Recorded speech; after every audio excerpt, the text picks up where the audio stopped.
जितना समर्थन करता हूँ। धन्यवाद। श्रीमान राघव चड्ढा जी।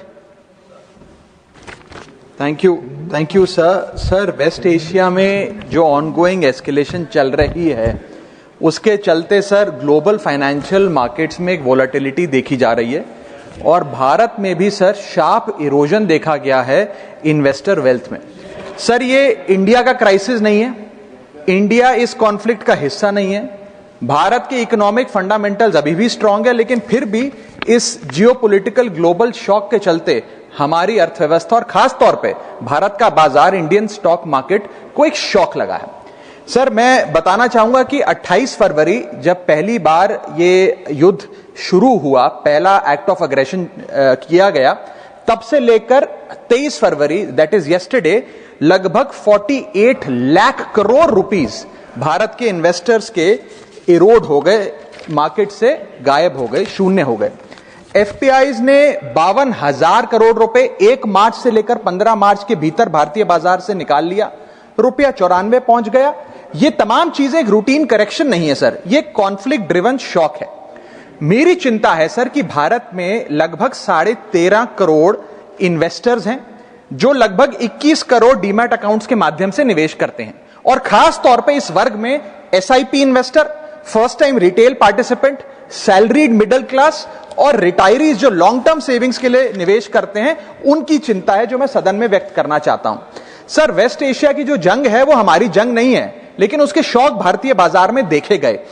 It is a black swan event because it has been triggered suddenly, externally, and it is unrelated to the underlying Indian economic fundamentals. But sir, Bharat may not be failing, but India is certainly being hit by this shock.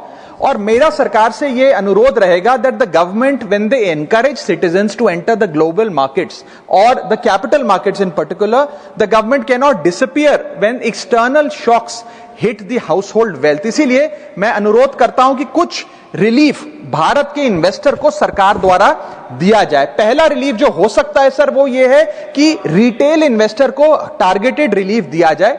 आज जब भारत का कोई investor बाजार में share खरीदता है, retail investor, तो उसे ब्रोकरेज, एसटीटी, एक्सचेंज चार्जेस, इस सर्विस चार्ज पर जीएसटी और स्टैंप ड्यूटी देना पड़ता है और ये सब जूझने के बाद यदि मुनाफा होता है तो 20% short term capital gain tax और 12.5% long term capital gain tax लगता है।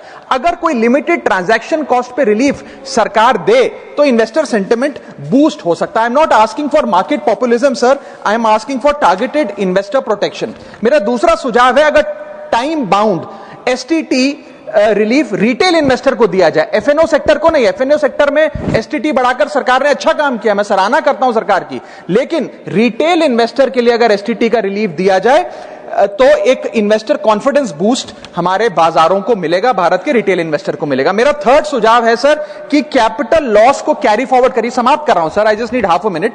Extend capital loss carry forwards.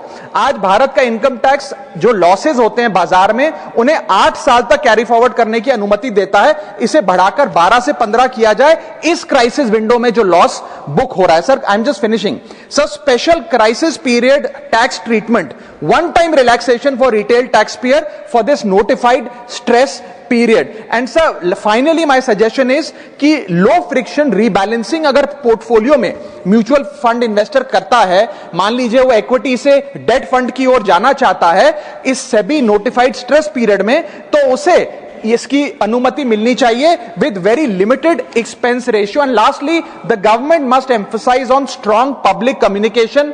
हमारा बाजार, आरबीआई, सेबी, एक्सचेंजेस, वित्त मंत्रालय भारत की मैक्रो स्टेबिलिटी और एनर्जी प्रिपेयर्डनेस पे जनता से बात करें। In conclusion permit me to say that India's fundamentals are strong, what needs strengthening is the policy shield that surrounds our investors, because this is not our war but our investors are paying the price. Thank you. Thank you. Shriman Brijlal.